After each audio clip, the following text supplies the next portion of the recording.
class with Mr. Yoga. Yeah. Let's open our class today by reciting Basmalah together. Bismillahirrahmanirrahim. Well, everyone, today we are going to talk about direction. Direction itu apa? Direction adalah media, yaitu arah. Nah, hari ini kita akan belajar tentang asking direction. Nah, dalam asking direction, kita diberitahu bagaimana cara mengajukan sebuah pertanyaan untuk menanyakan letak sebuah tempat. Jadi kalau Anda tersesat atau apa, nah ini sangat berguna sekali ya, asking direction. Nah, check this out langsung ya. Untuk direction banyak sekali asking direction itu sebenarnya, tapi saya persingkat dan saya mudah saja ya. Kita pakai inti-intinya saja, dasarnya. Nah, kalian bisa pakai where is bla bla bla. Contoh kita pakai tempatnya rumah sakit, hospital. Berarti where is hospital? Di mana rumah sakit? Oke. Dan finish. Kamu udah tanya. Nah, kemudian bisa juga pakai would you please tell me how to get to? Dapatkah kamu memberitahu saya bagaimana cara ke bla bla bla? Contoh hospital. Sama ya. Could you show me the way to? Bisakah kamu memberitahu saya arah ke? Contoh hospital tempatnya. Nah, lanjut. Can you tell me which direction to? Bisakah kamu memberitahu saya yang mana arahnya ke mana? Contoh ke hospital lagi ya. Nah, berarti Anda harus menunjukkan ini tadi arahnya jika mendapatkan pertanyaan seperti ini. Nah, dan di sini kalian bertanya, oke? So, ini yang cara paling simpel dan paling mudah. Next, selanjutnya untuk kalimat positif. Nah, di sini adalah responnya, ya, respon positif. Jadi kalau ada pertanyaan pasti ada respon. Nah, ada dua respon yaitu positif dan negatif. Jika positif dia setuju, kalau negatif berarti orang yang kamu tanya tidak setuju.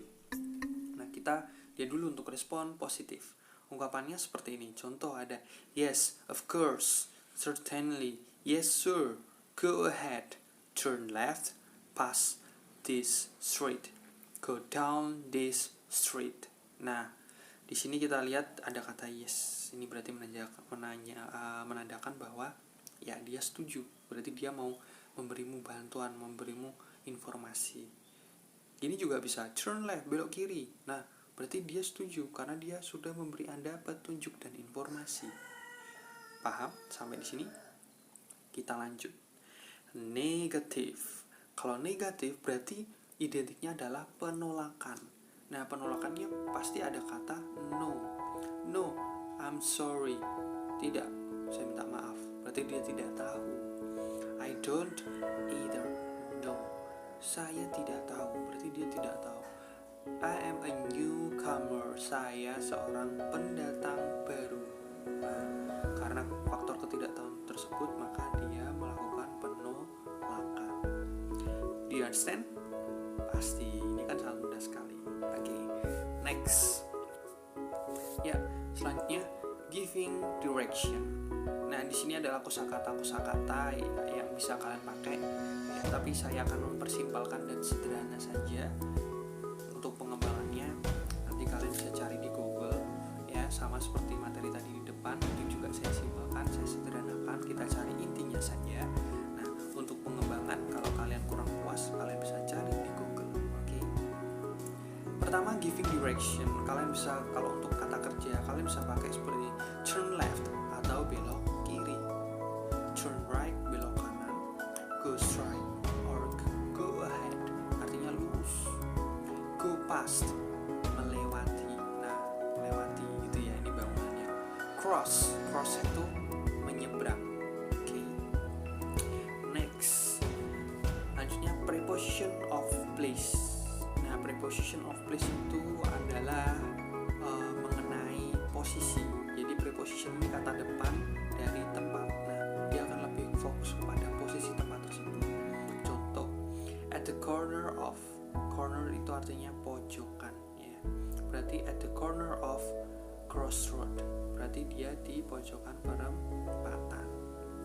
Next, ada lagi next to itu sebelah ya, atau sampingnya ya. Berarti contoh kita mau cari bangunan A, ternyata next to dia di sebelahnya bangunan B. Nah, next to B. Nah, itu berarti A ini yang kita cari. Lanjut, opposite itu artinya adalah berlawanan atau kebalikan. Ya, berseberangan seperti ini. Jadi kebalikan. Ini bangunan yang kita cari. Nah, ternyata letaknya seberangan sama ini. Bisa juga between artinya di antara. Berarti di antara dua. Kalau among, di antara lebih dari dua. Kalau between, hanya di antara dua ya.